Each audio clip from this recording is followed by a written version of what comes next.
learning outcomes. After watching this video, you will know the importance of a trading plan in currency markets. You'll also know what goes into a trading plan. You will know why people fail to follow a trading plan.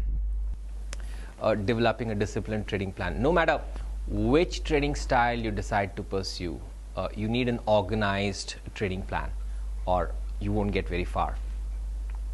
The difference between making money and losing money, especially in the forex market, can be as simple as trading with a plan or trading without one.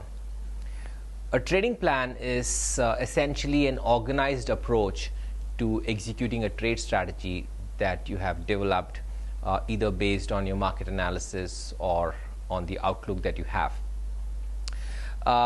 Some of the key components of any trading plan, they're very simple. The first one is to determine the position size.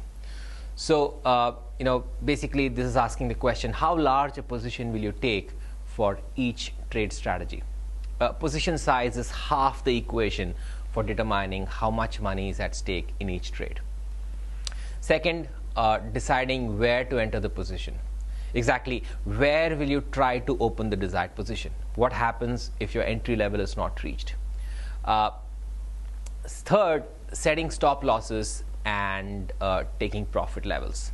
You need to also set the take profit levels and stop loss levels. Exactly where will you exit the position, both if it's a winning position, which is a take profit level, and if it's a losing position in which your stop loss will get triggered.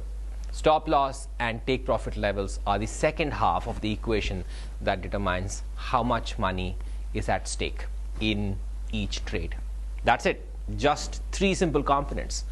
But it's amazing how many traders, experienced and beginners alike, open positions without ever having fully thought through exactly what their game plan is.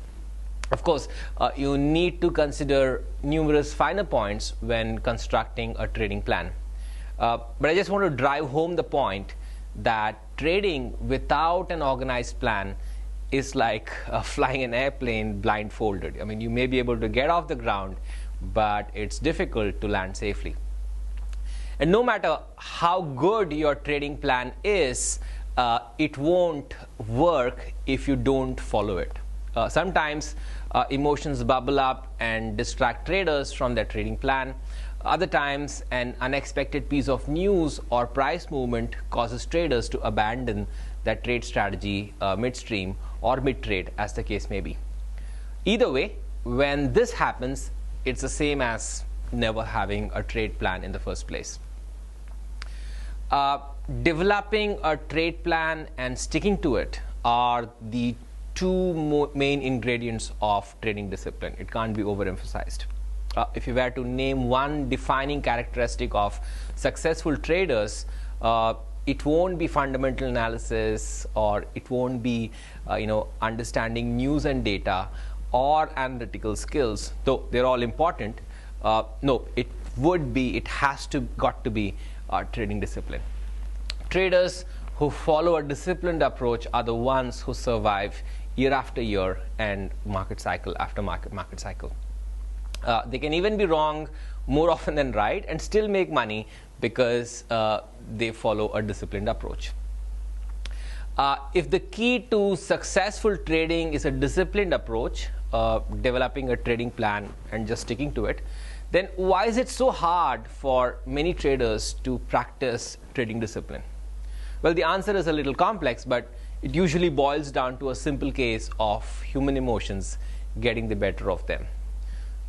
Never underestimate the power of emotions to distract and disrupt your trading strategies. So exactly how do you take the emotions out of trading? The simple answer is you can't. As long as your heart is pumping and your lungs are breathing, emotions are going to be flowing. And truth be told, the emotional highs of trading are one of the reasons why currency traders are drawn to it in the first place. There is no rush quite like putting on a successful trade and taking some money out of the currency markets. So just accept that you're going to experience some pretty intense emotions when you're trading.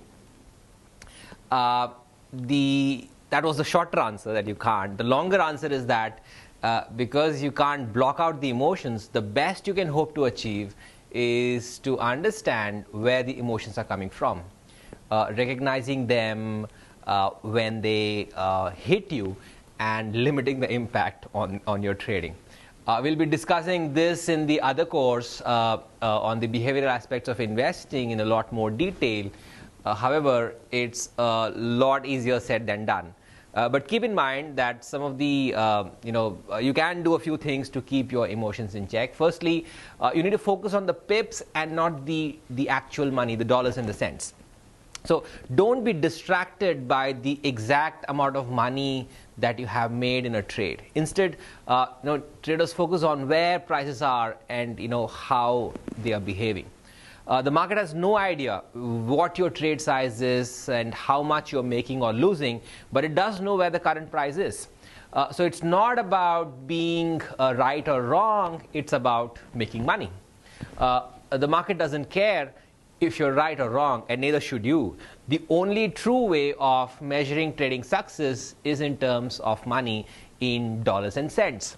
You're going to lose in quite a number of trades. No trader is right all the time. So that's something that you need to basically understand. Taking losses is as much a part of the routine as taking profits. You can still be a success, you can be a very successful trader over time with a solid risk management plan and a solid trading plan.